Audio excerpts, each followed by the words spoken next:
America வந்து அவன் வளர்ந்துடக்கூடாது, Russia உக்ரைனில் போர் செய்கிறதுனால நாங்கள் தடை போட்டு வச்சுருக்கிறோம். அதுக்கு இந்தியா கட்டுப்படுது. நீ கட்டுப்பட நம்ம மற்ற பிரிக்ஸோட பிற நாடுகள்லாம் கட்டுப்படல. இதில் கட்டுப்படல. அதாவது இந்த வாங்குற விஷயத்தில், கேஸ் விஷயத்துல எல்லாம் அவங்கெல்லாம் கேஸ் எல்லாம் பிற ஐரோப்பிய நாடுகள் கட்டுப்படல. கேஸ் இந்தியா இந்தியா மட்டும்தான் கட்டுப்படுது. பாகிஸ்தானில் என்ன செய்கிறாங்கன்னு தெரியல. பாகிஸ்தானும் அமெரிக்காவுக்கு ஃப்ரெண்ட்லியாக தானே இருக்கு. அதனால அவங்களும் கட்டுப்படுவாங்க, வாங்க மாட்டாங்க ரஷ்யாவில். அப்படிதான் இந்தியா மாதிரி தான் அவங்களும் இருக்கிறாங்க. நம்ம என்ன கேட்குறோம்னா, ரஷ்யாவில் நீங்கள் வாங்கினீர்கள்னு சொன்னால் உங்களுக்கு வந்து டாலருடைய இருப்பு குறையாது. உங்கள் ரூபாயை கொடுத்து நீங்கள் வாங்கிக்கிடுவீங்க. அப்போ இந்த தங்கம் இறக்குமதி செய்கிறது, பஞ்சாயத்து இருக்குல்ல, அதுவும் தீர்ந்துடும். உங்களுக்கு இதுக்கு டாலர் நிறைய போகிறதுனால தான் உங்களுக்கு தங்கம் வாங்குறதுக்கு டாலர் இல்லைங்கிறீங்க. நீங்கள் அதிலே டாலர்லேயே நீங்கள் இருங்க. இருந்தால் கூட ஆயில் வந்து டாலர் இல்லாமல் வாங்க முடியும்ல.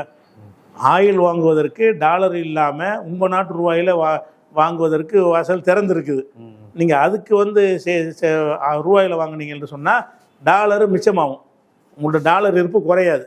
அப்போ அந்த டாலரை வச்சு நீங்கள் தங்கத்தை இறக்கலாம்ல, ரெண்டும் தீர்வாயிரும்ல. இப்போ இந்த ரஷ்யாவில் வாங்கினாங்கன்னு சொன்னால் டாலரும் செலவாகாது, தங்கம் வாங்குறதுக்குரிய டாலரும் உங்கள்கிட்ட இருப்பு இருக்கும்.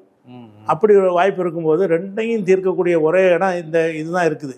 இது அமெரிக்காவுடைய உத்தரவுனால பயந்துட்டு என்ன செய்கிறாரு இவர், அதை இணங்கி போகிறாரு. இப்போ கஷ்டத்துக்கு மேலே கஷ்டத்தை உண்டாகிட்டு இருக்கிறார். அதுபோக மக்கள் இதை கேட்கவும் மாட்டாங்க, அதை கவனிக்கணும். தங்கம் வாங்குறத வந்து மக்கள் கேட்டு தங்க நகைக்கடையில் போய் பாருங்கள், இவர் சொன்னோன்னு கேட்குற அளவுக்கு மக்கள் இருப்பாங்க. அவன் தேவைக்குவான். ஆனால் பெட்ரோல் டீசல் தட்டுப்பாடு இருக்குது, உண்மைதான். அது தட்டுப்பாடில் இல்லைங்கிற அளவுக்கு வரும். இப்படி அந்த குருமூசு பிரச்சனை ஒரு மாதம் 2 மாதத்தில் தீரலைன்னு சொன்னால் பெட்ரோலே இல்லைங்கிற ஒரு நிலைமைக்கு வரும். அதனால பேட்டரிக்கு மாறுங்கிறாரு, பேட்டரி காருக்கு மாறுங்கிறாரு. எதுக்கு அந்த நிலையை உண்டாக்கணும்? பெட்ரோல் வர்றதுக்கு வழி இருக்கும்போது அதை பயன்படுத்த வேண்டியதானே. பேட்டரிக்கு மாறுறதுங்கிறது பட்ஜெட் கூட. பெட்ரோல் சொல்கிறோம், அந்த வாகனங்கள் வந்து சார்ஜ் போடுற கணக்கு மட்டும் சொல்கிறாங்க.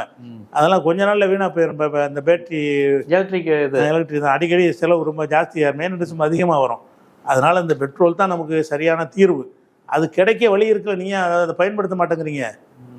பெட்ரோல் வாங்குறதுக்கு டாலர் இல்லாமல் இதே போனால் ஒரு மாதம் 2 மாதத்துல பெரிய இஷ்யூ ஆயிரும். அது இப்படி போனால் அப்படி ஆயிரும். இவர் சரியான வேலை என்னன்னு கேட்டால், ரஷ்யாவிட்ட ஒரு எனக்கு அமெரிக்காவுக்கு பயப்படாமல் எங்கள் தேவைக்கு நாங்கள் வாங்குவோம், நீ இதில் தலையிடாதன்னு சொல்லிட்டு ரஷ்யாவிலேருந்து இறக்குமதி பண்ணிட்டாங்கன்னு சொன்னால் பிரச்சனை உடனே நல்லா சால்வ் ஆயிரும். அப்புறம் நம்ம நாட்டில் இருக்க சேமிப்பு கடங்கோட ஒரு ஒப்பந்தம் போட்டிருக்கோம், அந்த பிரச்சனையை சால்வ் பண்ணுங்கிறாங்களே, அது என்னது? இதில் நம்ம நாட்டில் இருக்கக்கூடிய சேமிப்பு கடங்கும் அமீரகத்தும் ஒரு ஒப்பந்தம் போட்டிருக்கோங்கிறாரு பிரதமர். அதாவது அந்த யுஏஇ அந்த மலைகுடா நாடுகள் இருக்காங்கல்ல, அவங்க என்ன செய்வாங்கன்னு கேட்டால், அந்த இவங்களுக்கும் எண்ணெய் விற்பாங்க. அவங்க ஒரு ஸ்டாக் வச்சுருப்பாங்க.